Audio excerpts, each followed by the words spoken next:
Hello guys, कैसे हो आप सब। आई होप आप सब ठीक होंगे। मैं भी बिल्कुल ठीक हूँ। और आज मेरा पहला ब्लॉग है। मैं आज खेतों में धान लगाने के लिए आया हूँ। और ये हमारा खेत देखो।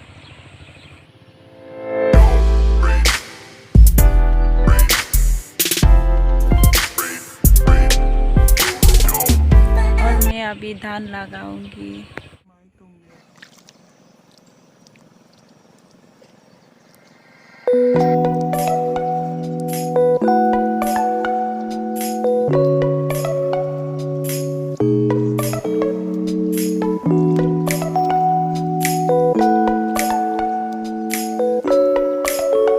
आप सबको मेरा पहला वीडियो अच्छा लगा हो तो प्लीज़ लाइक करो, सपोर्ट करो और सब्सक्राइब करो। Thank you.